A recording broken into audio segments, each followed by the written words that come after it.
السلام علیکم، welcome to the horror plant voice. اپنی ویڈیو کا آغاز کرتے ہیں اس دعا سے کہ اللہ پاک ہم سب پہ اپنی رحمتیں نازل فرمائے، ہم سب کے رزق میں بے پناہ برکت عطا فرمائے، بیماروں کو شفا کاملہ عطا فرمائے اور ہمیں حاسدین کی حسد سے اور بلاؤں سے محفوظ فرمائے، آمین۔ تمام ویورز سے میری ہمبل ریکویسٹ ہے کہ اگر آپ لوگوں کو میری سٹوریز پسند آ رہی ہیں تو اسے لائک کریں، اپنے فرینڈز اینڈ فیملی میں شیئر کریں، کامنٹس میں ہمیں لازمی بتائیں کہ آپ لوگ مجھے کس شہر سے سن رہے ہیں، اسی کے ساتھ ساتھ چینل کو سبسکرائب بھی کریں۔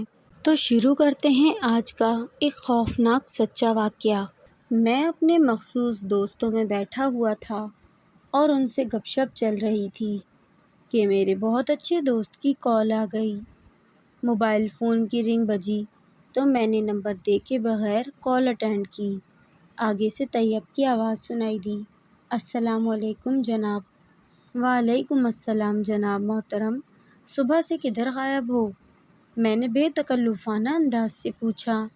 یار میں صبح گاؤں آ گیا تھا، تم کیا کر رہے ہو؟ طیب نے میری بات کا جواب دیتے ہوئے پوچھا۔ جناب آپ کا ہی ذکر خیر ہو رہا تھا اور ابھی عرفان صاحب آپ کا پوچھ رہے تھے کہ طیب نہیں آیا۔ میں نے ان سے کہا تھا کہ میرے خیال سے طیب آج اپنے گاؤں گیا ہوگا اور اس نے کہاں جانا تھا، میں نے طیب کو جواب دیا۔ اچھا تو آپ سب مجھے یاد کر رہے تھے، اس کا مطلب ہے کہ میری تو عمر بڑھ گئی نا پھر۔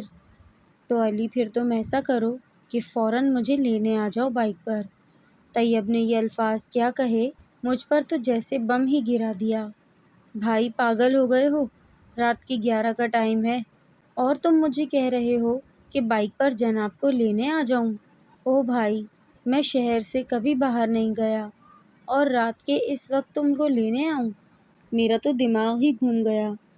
یار تم آ جاؤ، میں تمہیں کہہ رہا ہوں یہ قریب ہی تو میرا گاؤں ہے، پچھلی دفعہ تو ہی تو چھوڑ کر آیا تھا۔ طیب اپنی بات پر باضد تھا۔ میں نے کڑوا گھونٹ اندر نگلا اور بدل نخواستہ اس کو ہاں کہہ دیا اور دوستوں سے کہا کہ میں طیب کو لے کر آتا ہوں۔ دوست سب حیران ہو گئے، بھائی اتنی رات کہاں جاؤ گے؟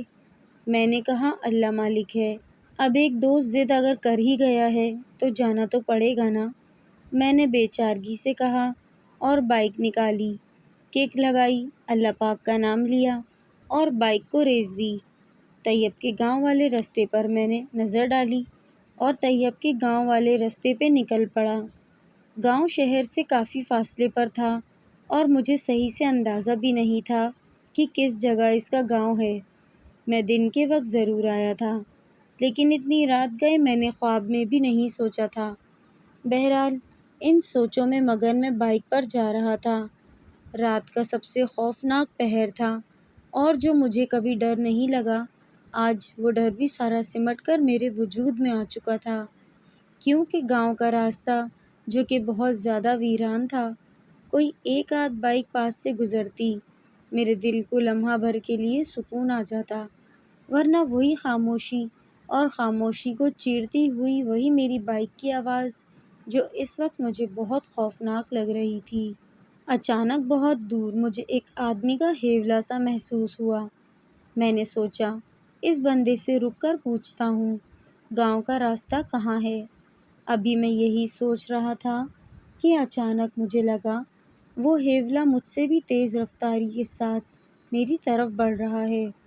میں نے ایک جھرجھری لی اور ہیولے کی طرف غور سے دیکھنے لگا، لیکن اس طرف تو اندھیرا اور بھی زیادہ گہرا ہو رہا تھا، اس وجہ سے اب مجھے یہ ہیولا بھی صحیح سے نظر نہیں آ رہا تھا۔ شاید اس طرف گھنے درخت زیادہ تھے۔ میں نے اپنی موٹر بائک کی رفتار اور تیز کی تاکہ یہ سفر جلدی سے جلدی ختم ہو جائے۔ ابھی میں نے ایکسیلیٹر پر ہاتھ کو گھمایا ہی تھا کہ ایک بہت ہی بھیانک چیخ نما آواز نے مجھے کہا، رک جا۔ میری اپنی چیخ نکل گئی اور میں موٹر بائک سے نیچے گرتا گرتا بچا۔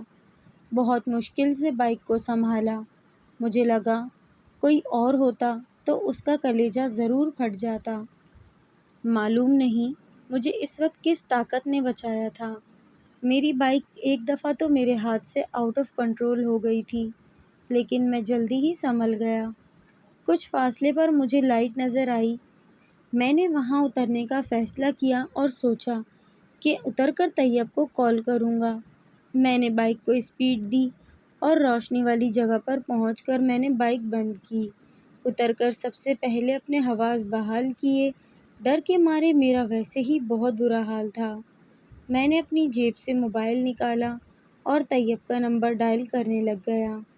ابھی طیب کو کال گئی نہیں تھی کہ اپنے پیچھے مجھے کسی کی آہٹ محسوس ہوئی۔ میں نے جلدی سے گھوم کر پیچھے کی طرف دیکھا۔ ارے تم یہاں! میں تو تم کو ہی کال کرنے والا تھا۔ اس نے میری توقع کے برعکس مجھے کوئی جواب نہ دیا۔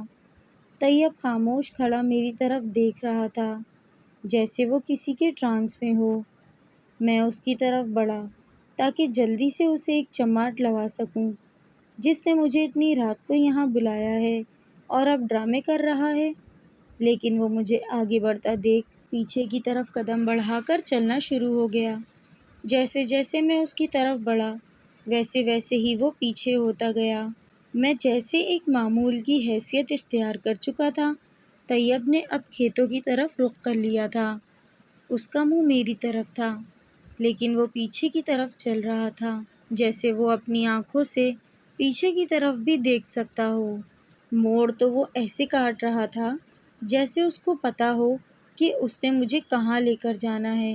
میں نے گھٹتے ہوئے سے احساس میں ساری ہمت جمع کر کے ایک بار پھر طیب کو پکارا، طیب ہم کہاں جا رہے ہیں؟ لیکن اس نے کوئی جواب نہیں دیا۔ اب ہم کھیتوں میں بڑھ رہے تھے۔ میں نے اپنے اندر کی پوری طاقت جمع کی اور وہاں سے بھاگنے کے لیے پورا زور لگایا، لیکن کچھ بھی حاصل نہیں ہوا۔ اب میرے اوزان خطا ہو چکے تھے۔ سردی کی ایک تیز لہر میرے اندر سرایت کر گئی جب ہم ایک قبر کے سامنے جا کر رکے۔ طیب اب عجیب سی زبان میں کچھ پڑھ رہا تھا۔ اس کی آواز ایسے تھی جیسے ہزاروں مکھیاں بھن بھنا رہی ہوں۔ ایک دم ایک بکرے کی آواز آئی جو کہ بہت ڈراؤنی تھی، جیسے اس پر کوئی چھری پھیر رہا ہو۔ ایک دم میرے اوپر ڈھیر سارا پانی پھینکا گیا جو کہ بہت بدبودار اور بہت چپچپا بھی تھا، اور ایک دم کوئی بہت ہی وزن دار چیز آ کر قبر کے اوپر گری، اور وہ چیز کچھ اور نہیں، ایک بکرا ہی تھا جس کا سر غائب تھا اور اس میں سے تازہ خون نکل رہا تھا۔ خون قبر پر گر رہا تھا اور یوں لگ رہا تھا جیسے قبر خون پی رہی ہو، کیونکہ جیسے جیسے خون نکل رہا تھا ویسے ویسے ہی قبر میں حرکت ہو رہی تھی۔ میں ادھر خوف کے مارے سارا منظر اپنی آنکھوں سے دیکھ رہا تھا۔ مجھے یہ بھی خیال نہ رہا تھا جو چپچپا سا پانی مجھ پر گرا تھا وہ بھی تو خون تھا، جو کہ مجھے بہت بعد میں پتہ چلا۔ میں ڈر کے مارے اس وقت اپنی جگہ پر ساکت کھڑا تھا، کیونکہ میں نے وہاں سے ہلنے کی بہت کوشش کی لیکن سب بے سود ثابت ہوئی۔ میں نے پیچھے مڑ کر طیب کی طرف دیکھنا چاہا تو جیسے میری گردن میں لوہے کا ایک سخت کڑا ہو جو مجھے ہلنے نہیں دے رہا تھا۔ میری حالت اب یوں تھی کہ میرا جسم پتھر کا بن چکا تھا لیکن دماغ چل رہا تھا۔ آنکھیں سب دیکھ رہی تھیں اور زبان بند ہو چکی تھی، حتیٰ کہ میں تھوک بھی نگل نہیں پا رہا تھا۔ اسی دوران قبر سے مٹی کھسکنی شروع ہو گئی اور اس میں سے ایک ہاتھ نکل کر باہر آیا۔ ہاتھ کیا، ہڈیوں کا ڈھانچہ تھا، اور جیسے جیسے قبر پھٹ رہی تھی ویسے ویسے وہ ڈھانچہ نما انسان باہر آ رہا تھا۔ او خدا! میں کس عذاب کا شکار ہو چکا تھا! اب میرا جسم جیسے آگ کے پاس رکھ دیا ہو اور اس کے شعلے میرے جسم کو اپنی لپیٹ میں لے رہے تھے۔ میں چیخنا چاہ رہا تھا لیکن میری زبان کو جیسے کسی نے مضبوطی سے بند کر دیا ہو۔ میری آنکھوں سے پانی بہہ رہا تھا۔ انتہا کی بے بسی تھی۔ مجھے اپنی جگہ سے ہلنا تو دور، سانس لینا بھی مشکل ہو رہا تھا۔ ایک دم سے طیب، جو معلوم نہیں کب میرے پیچھے چلا گیا تھا، ایک دم آگے آیا۔ او شٹ! یہ کیا؟ طیب کا جسم وہی تھا کپڑے وہی تھے، پر سر کی جگہ بکرے کی سری رکھی ہوئی تھی۔ اب تو میں مرنے والا ہو چکا تھا، قبر سے وہ مردہ باہر آ چکا تھا۔ او میرے خدا، یہ کیا ہے؟ ایک ایسا پنجر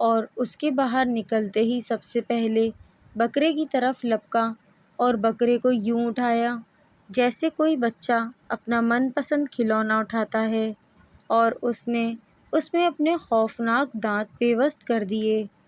یہ منظر دیکھ کر میں اتنی شدت سے چیخا کہ ارد گرد کا منظر دہل گیا۔ میری آواز واپس آ گئی تھی اور میں ابھی اور چیخنا چاہ رہا تھا کہ اس مردے نے میری طرف خوفناک انداز میں دیکھا۔ اف! کیا وہ اس کی آنکھیں تھیں؟ نہیں، وہ تو دو انگارے تھے جو کہ دہک رہے تھے۔ اس کی شکل جو کچھ واضح ہو رہی تھی، کوئی انتہائی بھیانک تھی۔ وہ میری طرف ایسے دیکھ رہا تھا جیسے اب وہ مجھے کھانے کے لیے آئے گا اور میری گردن میں دانت پیوست کر دے گا۔ میری چیخ کی آواز میں وہ ایک دم چنگھاڑا، اتنی تیز آواز، اتنی خوفناک کہ میرے کان کے پردے پھٹ گئے ہوں گے اور میرا دل بند ہو گیا۔ میرا دماغ جو سارا منظر دیکھ رہا تھا ایک دم سے بند ہو گیا، اور جیسے لائٹ بند ہوتی ہے بالکل ویسی تاریکی چھا گئی۔ آخری احساس میں زمین کی طرف آ رہا تھا اور دور، بہت دور سے طیب کی آواز آ رہی تھی۔ تبھی میں بے ہوش ہو گیا، اور جب مجھے ہوش آیا تو میں اپنے گھر میں تھا۔ پوچھنے پر بتایا گیا کہ کل رات کو میں بے ہوشی کی حالت میں قبرستان سے باہر ملا، اور ملا بھی ایک بزرگ کو تو وہ قریبی قصبے میں لے آئے۔ میں نے اللہ کا بہت شکر ادا کیا۔ کئی دن بخار میں پڑا رہا، لیکن پھر بھی غنیمت جانا کہ خدا نے میری جان بچائی۔ اس کے بعد سے طیب کے گاؤں جانا تو دور، کبھی میں نے اس کے گاؤں کا نام تک نہیں لیا۔